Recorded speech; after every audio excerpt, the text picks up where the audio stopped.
ये कहानी है गजमुखासुर नाम के राक्षस और बाल गणेश की, जिसे भगवान शंकर द्वारा वरदान मिलने पर अपनी शक्ति का अहंकार हो जाता है। सारे पृथ्वी लोक देव लोक को परेशान करते हुए सारे विश्वों पर कब्जा करने की सोचता है और उसे रोकने वाला कोई नहीं होता। ओम नमः शिवाय, ओम नमः शिवाय, ओम नमः शिवाय।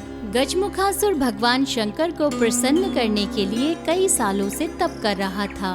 उसकी इस प्रार्थना को सुनकर भगवान शंकर प्रसन्न हो जाते हैं और स्वयं गजमुखासुर के सामने खड़े हो जाते हैं। गजमुखासुर, मैं तुम्हारी भक्ति से प्रसन्न हो चुका हूँ। बोलो, क्या वरदान चाहिए तुम्हें?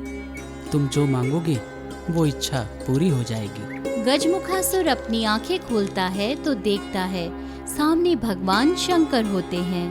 अपने दोनों हाथ जोड़कर भगवान शंकर से कहते हैं, हे भोलेनाथ, मैं आपका बहुत आभारी हूँ। मेरी वर्षों की तपस्या रंग लाई है प्रभु। वर्षों की तपस्या का फल आज मुझे मिल रहा है भगवान।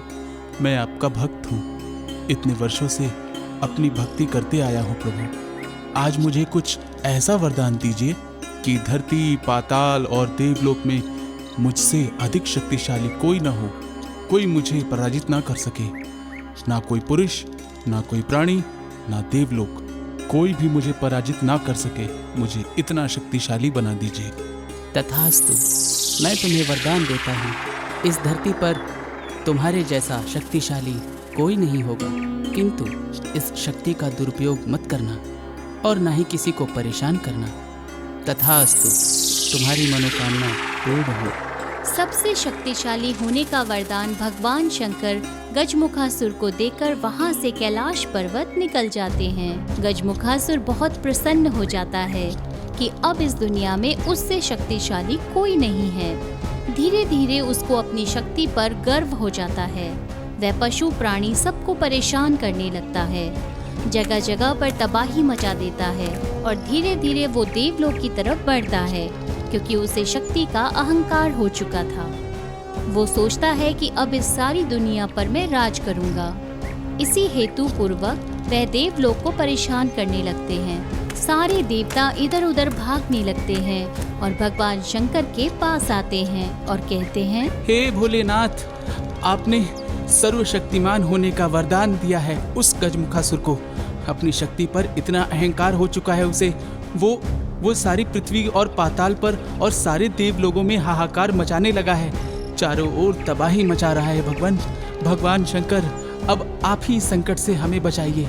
समस्त देवलोक गजमुखासुर जो भी कर रहा है वो गलत है।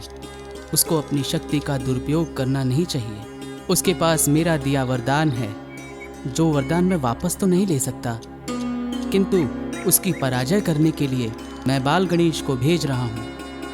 किंतु भगवान, बाल गणेश अकेले उसका सामना कैसे कर पाएंगे? वो तो अभी छोटे बालक हैं। हम सारे देवलोग बाल गणेश के साथ ही जाएंगे। प्रभु, कहीं आप फिर कोई गलती तो नहीं कर रहे हैं? आप बालक पर बहुत बड़ी जिम्मेदारी डाल रहे हैं। पार्वती, मैं जो कुछ भी कर रहा हूँ ठीक कर रहा हूँ।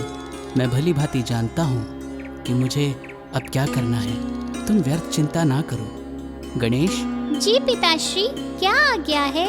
गणेश, मैं चाहता हूँ कि तुम गजमुखासुर के पास जाओ और उसकी शक्ति के अहंकार को तोड़ो, क्योंकि इस सारे संसार में तुम ही एक ऐसे हो जो उसका प्रतिकार कर सकते हो। मैं तुम्हें आशीर्वाद देता हूँ और शक्ति प्रदान करता हूँ। विजयी भव।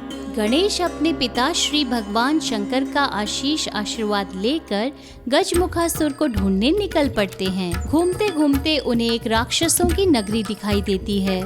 वो देखकर गणेश कहते हैं, अच्छा, तो यहाँ छुपा बैठा है गजमुखासुर। अभी उसको ललकारता हूँ। गजमुखासुर, कहाँ छुपे हो? सामने आओ। हिम्मत है तो मुझसे मुकाबला करो। कौन है जो मुझे ललकार रहा है? तुम जानते हो कि सारे विश्व में मैं अब सर्वशक्तिमान हूँ। मुझे कोई भी पराजित नहीं कर सकता। साक्षात भगवान शंकर का मुझे वरदान मिला है और ये वरदान कभी भी गलत नहीं हो सकता। गजमुखासुर, यहाँ वहाँ क्या देख रहे हो? नीचे देखो, मैं तुम्हारे सामने खड़ा हूँ। गणेश, तुम क्या मेरा मुकाबला करोगे?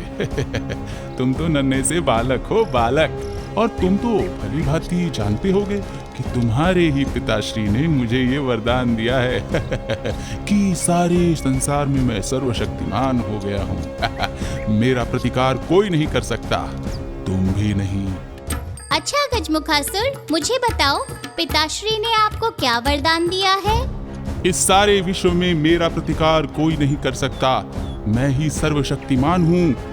ना तो मुझे मानव हरा सकता है और ना ही कोई प्राणी।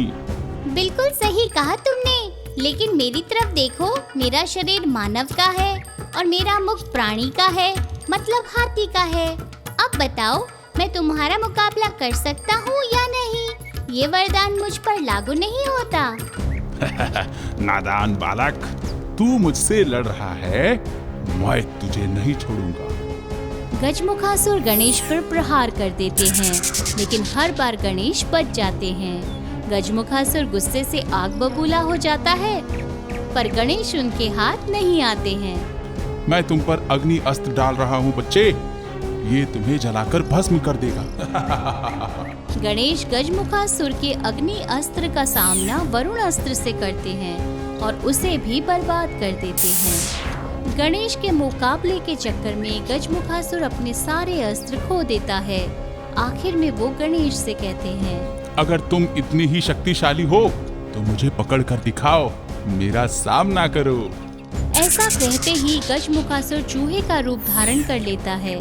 ठीक उसी समय गणेश भी अपना रूप छोटा कर देते हैं और जाकर गजमुखासुर के पीठ मतलब चूहे की पीठ पर बैठ जाते हैं और जोर जोर से उसके कान खींचने लगते हैं। अरे छोड़ो छोड़ो, आहा, मेरे कान में दर्द हो रहा है। अरे छोड़ो छोड़ो गणेश, छोड़ो। गणेश को ललकार के गजमुखासुर खुद गणेश के जाल में फंस जाता है। बोलो गजमुखासुर, क्या अब भी तुम्हें अपनी शक्ति पर घमंड है? मुझे माफ कर दीजिए बाल गणेश, मुझे मेरी शक्ति का अहंकार हो गया था। भगवान शंकर जी ने मुझे सारे जगत में शक्तिशाली होने का वरदान दिया था, किंतु मैं वो वरदान का दुरुपयोग करता रहा। पर अब मुझे ये एहसास हो गया है। मैं आपको वचन देता हूँ प्रभु कि इसके आगे मैं जीवन भर आपका वाहन बनकर रहूँगा, आपकी सेवा करूँगा। प्रभु मुझे क्षमा कर दीजिए, जीवन भर इसी चूहे के रूप में रहकर आपकी सेवा करूँगा। अब आया मजा। कभी अपनी शक्ति पर गर्व नहीं करना चाहिए। तुम्हें तो वरदान मिला था, लेकिन तुम उसका पालन नहीं कर सके। अब तुम सारी उम्र मेरा वाहन बनकर रहोगे। आज से तुम्हारा नाम है मूषकराज। तुम मेरे वाहन कहलाओगे। मुझे मंजूर है, बस आप मेरे कान मत खींचिए। गणेश और गजमुखासुर का यह दृश्य देखकर सारे देवता प्रसन्न हो जाते हैं। सारे बाल गणेश की जय जयकार करने लगते हैं। सभी शंकर भगवान को धन्यवाद देते हैं। इस कहानी से हमें सीख मिलती है कि हमें दिए गए भगवान के दिन का सदुपयोग करना चाहिए। लोगों की भलाई के लिए उसका उपयोग करना चाहिए। यह जीवन भगवान की देन है। इसका उपयोग लोगों को मदद करने के लिए करना चाहिए, ना कि उसका अहंकार करना चाहिए।